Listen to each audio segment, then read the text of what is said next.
பார்த்துக்கோங்க அப்படியே. Type number 1. Type number 1 என்ன அப்படின்னா இயல் எண்களின் கூடுதல்.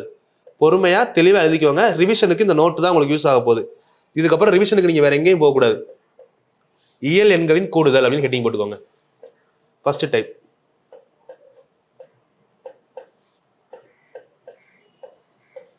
சிச்சுவேஷன் அப்படின்றது ஒன்று இருக்குல்லம்மா. சில பேர் வந்து பார்த்தீங்கன்னா ஸ்டார்ட் பண்ணுறோம், பட் எந்த ஒரு போன டைம்லாம் பார்த்தீங்கன்னா 37 வீடியோவில் 100 ஹவரை தாண்டுச்சு. ஸோ அதுக்கப்புறம் கண்டினியூ பண்ண முடியல. ஸோ இப்போ அதனால தான் நான் வீடியோவாக கொடுத்துட்டேன். போன டைம் லைவ் காலையில் 4:30 லைவ் அது, அதனால முடியல. இது வீடியோ தானே, ஒன்றும் பிரச்சனை இருக்காது உங்களுக்கு. ஹெட்டிங் போட்டுக்கோங்க.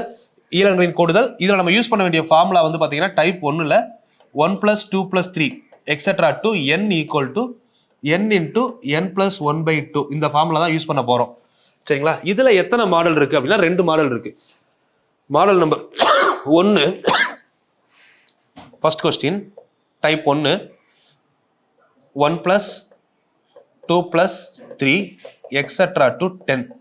கான்செப்ட் வந்து ரொம்ப சின்ன நம்பராக தான் எடுத்து ஒர்க் அவுட் பண்ணுவேன். ஏன்னா அப்படி பண்ணால் தான் கான்செப்ட் புரியும். சரிங்களா? அதுக்கப்புறம் நம்ம புக் கொஸ்டின் போகிறப்போ புக்கை பார்த்துக்கலாம். டைப் நம்பர் 1ல் 2 கொஸ்டின். ரெண்டாவது கொஸ்டின் என்ன அப்படின்னா 11 + 12 + 13. தெரிஞ்சவங்க ஒர்க் அவுட் பண்ணுங்க அப்படியே.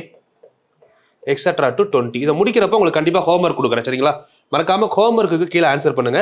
நிறைய ஹோம்ஒர்க் கொஸ்டின் ஸ்கூல் புக்ல இருந்தோ ப்ரீவியஸ் இயர் கொஸ்டின் இருந்தோ கொடுக்க ஆரம்பிக்கிறேன். அதான் உங்களுக்கு யூஸ்ஃபுல்லாக இருக்கும். சரிங்களா?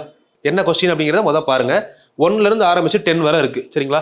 இதை நம்ம எப்படி பண்ணலாம் ஃபர்ஸ்ட் அப்படின்னா 1ல இருந்து ஆரம்பிக்குதான்றது ஃபர்ஸ்ட் பார்க்கணும். ரெண்டாவது இது அடுத்தடுத்த நம்பராக வருதா, அப்போ நேச்சுரல் நம்பர். ஃபர்ஸ்ட் ஃபார்முலாவை ஃபர்ஸ்ட் மைண்ட்ல ஸ்டோர் பண்ணிக்கணும். சரிங்களா? இப்போ கொஸ்டினுக்கு வர்றீங்க. இந்த இடத்துல n இருக்க இடத்துல நமக்கு இங்கே என்ன இருக்கு? 10 இருக்கா? n இருக்க இடத்துல 10 இருக்கு. அப்போ இங்கே நம்ம என்ன எழுதிக்கலாம் அப்படின்னா ஃபார்முலா அதுதான் n × n + 1/2. அப்போ 10 × 10 + 1 11 11/2. இப்போ கேன்சல் பண்ணுங்க. 1 2s are 2, 5 2s are 10. அப்போ 5 × 11 ஆன்சர் 55. புரிஞ்சிருக்கும்னு நினைக்கிறேன். சரிங்களா? அப்படியே சப்ஸ்டிட் பண்ற, வேற எதுவுமே இல்லை.